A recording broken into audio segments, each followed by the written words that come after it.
मवियाची जागा वाटपाबाबत मातोश्रीवर बैठक आहे। शरद पवार आणि ठाकरेंच्या प्रमुख उपस्थितीमध्ये ही बैठक होत असल्याची माहिती आहे। तर प्रमुख उपस्थितीमध्ये थोड्याच वेळामध्ये बैठकीला सुरुवात होणार आहे। मवियाच्या जागा वाटपावर अंतिम निर्णय होण्याची शक्यता वर्तवली जाते। मवियाची आज संध्याकाळी मातोश्रीवर महत्त्वाची बैठक आहे। अगदी थोड्याच वेळामध्ये या बैठकीला सुरुवात होणार आहे। बैठकीला शरद पवार मातोश्रीवर उपस्थित राहणार आहे। तर या बैठकीला मवियाचे दिग्गज नेतेही उपस्थित असतील आणि जागा वाटपाबद्दल या बैठकीमध्ये अंतिम शिक्कामोर्तब होण्याची शक्यता आहे। दरम्यान शिवसेना उद्धव बाळासाहेब ठाकरे पक्षातून उद्या 15 ते 16 उमेदवारांची यादी सामनामधून जाहीर केली जाणार असल्याची माहिती संजय राऊत यांनी दिलेली आहे। त्यामुळे आता ही जी चर्चा होणार आहे, अंतिम बैठक होणार आहे, त्यामध्ये नेमकं काय ठरतं, मवियाचं कोणाला किती जागा मिळतात, कोणत्या मिळतात याविषयी उत्सुकता निर्माण झाली आहे। आताची सगळ्यात मोठी आणि महत्त्वाची बातमी, मवियाची मातोश्रीवर बैठक होणार आहे। उद्धव ठाकरे यांच्या निवासस्थानी ही बैठक होतीये। तर यासाठी शरद पवार सुद्धा उपस्थित असतील अशी माहिती समोर येते आणि थोड्याच वेळामध्ये या बैठकीला सुरुवात होणार आहे।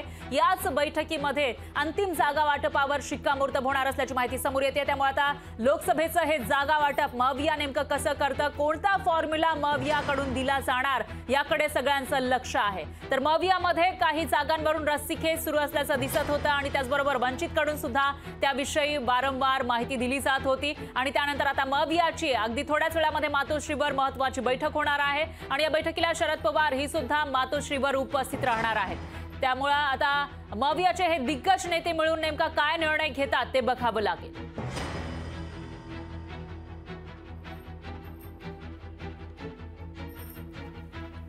कोई अटका नहीं है।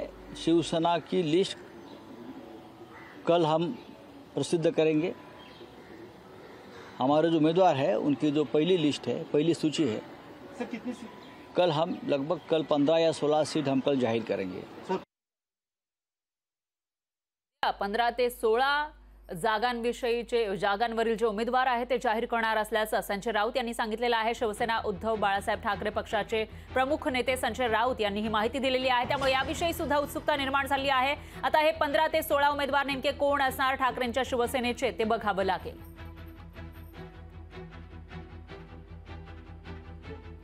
आणि याविषयी अधिक माहितीसाठी आपले प्रतिनिधी भूषण शिंदे हे थेट आपल्यासोबत जोडले गेले आहेत। भूषण, काय सांगाल, मागील बऱ्याच दिवसांपासून मवियामध्ये खलबतं सुरू आहेत, मात्र जागा वाटप ठरताना दिसत नाही आणि आता अगदी थोड्याच वेळामध्ये मवियाची बैठक होणार आहे। यामध्ये अंतिम शिक्कामोर्तब होईल जागा वाटपावर असं कळतंय। काय अपडेट्स आहेत, कधी ही बैठक आहे आणि कशा पद्धतीने यामध्ये चर्चा होणार आहे?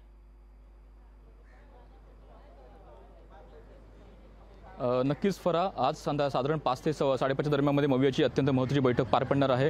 शिवसेना उद्धव ठाकरे गटाचे पक्षप्रमुख उद्धव ठाकरे यांचं निवासस्थान आहे जे मातोश्री, त्या ठिकाणी बैठक पार पडणार आहे। त्यामध्ये 2 प्रमुख नेते हे उपस्थित राहणार आहेत। ते म्हणजे एकतर उद्धव ठाकरे त्यांचं निवासस्थान ते आहेच, ते असणारच आहे। त्यासोबत शरद पवार, राष्ट्रवादी काँग्रेस शरद पवार गटाचे अध्यक्ष शरद पवार देखील उपस्थित राहणार आहेत। आणि नेमकी आज उद्या शिवसेना ठाकरे गटाचे एकंदर 15 ते 16 जागांची उमेदवार देखील जाहीर होणार आहे। त्यामुळे 15 ते 16 जागा नेमक्या कोणत्या असतील हे देखील पाहणं महत्त्वाचं असणार आहे। त्यामुळे एक अत्यंत महत्त्वाची घडामोड पाहायला मिळत आहे। त्यासोबत एक महत्त्वाची घटना जर आपण पाहिली, एक मोठी घडामोड आपण पाहिली, ती अत्यंत महत्त्वाची यासाठी आहे की वंचित बहुजन आघाडीचे राष्ट्रीय अध्यक्ष प्रकाश आंबेडकर यांनी अल्टिमेटम दिलेलं आहे। ते अल्टिमेटम आज संपत आहे। त्यांनी 26 मार्चला आपली जी भूमिका आहे ती स्पष्ट करणार असल्याचं सांगितलेलं आहे। त्यामुळे उद्या ती नेमकी आपली भूमिका स्पष्ट करणार आहेत। त्यामुळे त्यावर देखील आज चर्चा होण्याची शक्यता आहे। त्यामुळे वंचित बहुजन आघाडी नेमकी समावेश करणार काही देखील पाहणं महत्त्वाचं असणार आहे।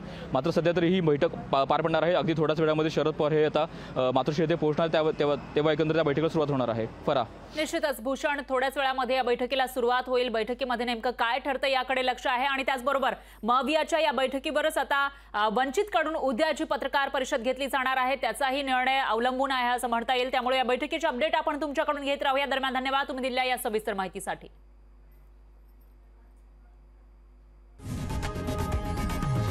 लोकशाही मराठी ऐका, पहा, जागरूक रहा।